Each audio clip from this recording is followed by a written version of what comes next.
The candles were the tall ivory kind, the ones that get brought out when a dinner is meant to mean something. Eleanor's dining room table seats 14 when the leaf is in, and that evening it seated 12. Thomas's family, a few close family friends, and me at the far end, between his uncle Frederick and a woman named Bet who had known the family for 40 years and spoke mostly to Frederick. I had been seated deliberately. I understood that. I had understood a great deal about Eleanor by that point without either of us having said anything direct. We were midway through the main course, something with lamb, prepared by Eleanor's housekeeper, served on china that I later learned had been in the family since Thomas's grandmother, when Eleanor set down her fork. The table had been in the middle of two conversations simultaneously, the way large dinner tables often are, and the sound of her fork against the plate was quiet, but it landed in a pause between sentences, and the table found its way to silence. She said what she said, clearly, and at a normal speaking volume, in the context of a story she was telling about her years managing the family's financial affairs. She was describing her principles, her standards, the importance of protecting what 3 generations had built from people who approach wealth as something to take rather than something to steward. She did not say my name. She said gold digger, and she did not say my name. Every person at that table understood who she meant. Thomas's hand tightened on his fork. I watched it happen from the far end of the table. He did not say anything yet. Neither did I. I reached for my water glass, and I took a measured sip, and I set it down, and I looked at the candles for a moment and thought about what I knew that Eleanor did not. The prenuptial agreement had been finalized 4 days earlier. I had read every page of it. Eleanor had not. My name is Cassie. I am 34 years old, and I have run an independent financial planning practice for 7 years. I started it after leaving a wealth management firm where I had spent 4 years building a client base that was, technically, the firm's, a situation I had resolved to never repeat. The practice I built is mine in every legal and operational sense. The client relationships, the institutional contracts, the assessed value of the book. I had built it carefully, and I understood its structure precisely because understanding financial structures precisely is the nature of my work. I had met Thomas at a conference 2.5 years before that dinner. He was attending as a representative of his family's investment interests. I was presenting a session on independent practice valuation. We had spoken afterward for 40 minutes and then exchanged numbers and then had dinner 3 days later, and the rest had followed with a naturalness that I had not expected and had been grateful for ever since.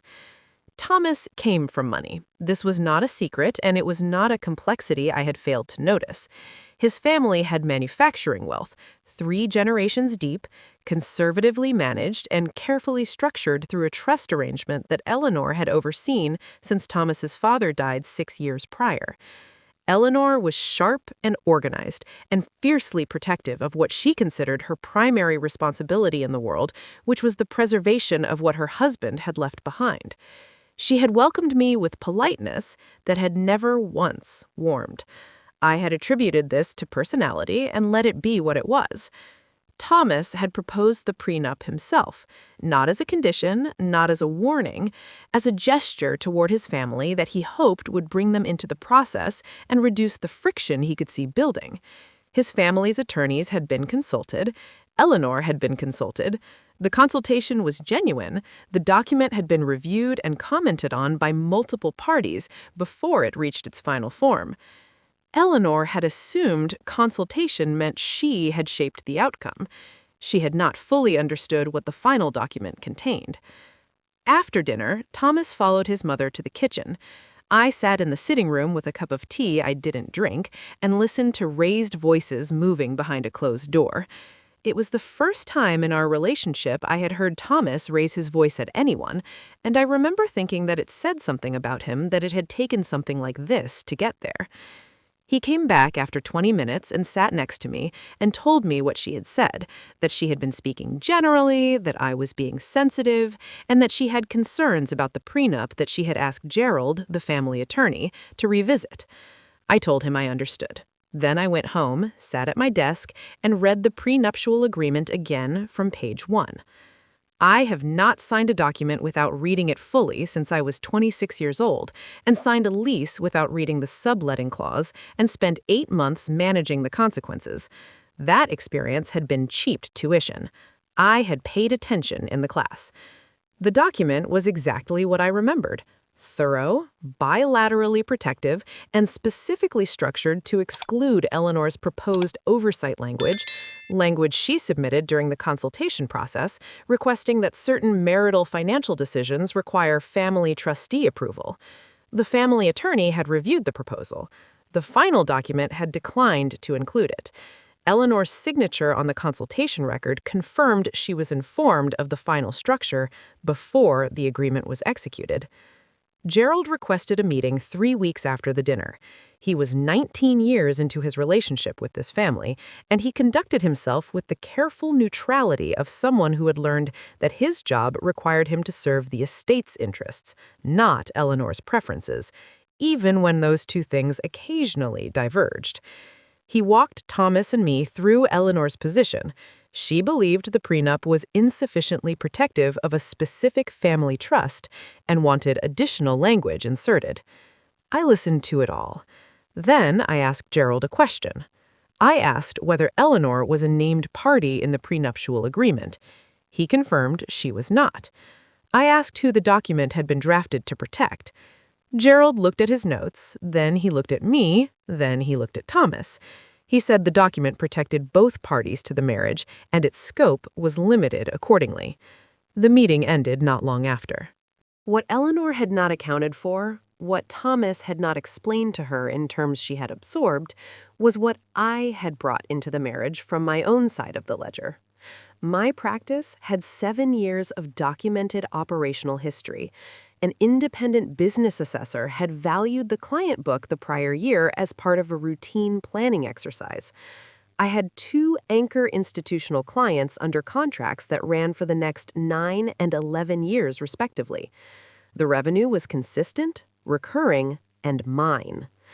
The prenup's bilateral protection included a provision I had requested and that our attorney had drafted clearly. My business assets and all future earnings from my practice were designated as my separate property, fully insulated from any claim arising from the family trust structure. I had negotiated this not because I expected the marriage to fail, but because I had spent 7 years building something, and I understood the value of a clean boundary between two people's financial lives. Eleanor had tried, during the consultation process, to insert language that would give the family financial oversight of our marital accounts. The attorney had reviewed the proposal and had not included it in the final document. Eleanor had been told this. She had signed the consultation record that confirmed it. She had tried to write herself into the agreement. The document had written her out. 2 weeks before the wedding, she invited me to lunch. Just the two of us, at a restaurant near her house that she had clearly chosen for its privacy and its distance from anyone who knew us. She was dressed carefully, and she was composed, and she spent the first part of the lunch describing the family's history, the factories, the decisions, the weight of inheritance across 3 generations, with the precision of someone who had rehearsed. Then she set down her fork and looked at me and said, quietly and without any of the social cushioning that had surrounded the dinner table comment, that she did not believe I was the right person for her son. She said she was asking me, as a matter of fairness to everyone involved, to consider whether proceeding was the right choice. I sat with that sentence for a moment. The restaurant was quiet around us. A couple at the adjacent table was reading menus. I thought about what she meant by everyone involved. I thought about whether she was in that number or whether she was simply describing herself. Then I told her I had considered it carefully, that I was certain, and that I hoped over time she would see what Thomas saw. I said it without sharpness. I said it without performance. I said it because it was true, and because I had learned from 7 years of running my own practice that the clearest answer to a complicated question is usually the simplest one. We finished lunch. She paid. I thanked her. We drove separately back to our respective lives. The wedding was 6 weeks later. It was a good day. Thomas cried during the vows, which I had not expected and which I will not forget. 2 months after the wedding, Eleanor formally requested a review of the prenuptial agreement through Gerald's office. Her attorney submitted a brief arguing that certain provisions were inconsistent with representations made to Eleanor during the consultation process. Gerald convened a meeting at the law office. Thomas, me, Eleanor, all of us with counsel. Eleanor's attorney presented the oversight language she had originally requested and argued it had been implied as acceptable during consultation. My attorney opened his copy of the agreement and read aloud the section that directly addressed Eleanor's proposed language, the section that specifically declined to include family trustee authority over marital financial decisions, and then presented Eleanor's signed consultation record, which included a line confirming she had reviewed and been informed of the final document scope before execution. The room was quiet for a moment. Gerald said, with the measured tone of a man who had been doing this for a long time, that the document was clear and that there was no inconsistency between the consultation record and the final agreement. Eleanor's attorney asked for a brief recess. When they returned, there was no further argument to present. The review concluded. The prenup stood as written. Eleanor still comes to dinner. She is present at holidays and birthdays, and she brings the same careful gifts she has always brought, and she sets the table with the ivory candles when the occasion calls for them. She has not used that word again. We are not warm. I will not pretend we are warm, but we are civil, and civil is something I can work with. Thomas and I talked about it once, some months later, over a quiet dinner at home. He said he was sorry it had taken as long as it had for him to address it directly. I told him the document had addressed it for us. He laughed.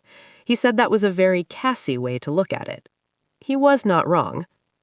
My practice added a third institutional client the following spring. The contract was the largest I had signed to date. I reviewed every page of it before I put my name on it, which is the same thing I do with everything. Eleanor had looked at me across a dinner table and said a word she meant as a conclusion. What she had not understood was that I had spent 7 years making sure that nothing about my financial life could be concluded by anyone other than me. The prenup had not been a defense. It had simply been accurate. A document that told the truth about what I had built and what I had brought and what no one had any claim to but me. It turned out the truth was enough. It usually is when you have written it down. If someone in your partner's family has ever dismissed you with a label they were certain of and turned out to be wrong about, I would like to hear how you held your ground. And if this story reached something in you, subscribe. There are more coming.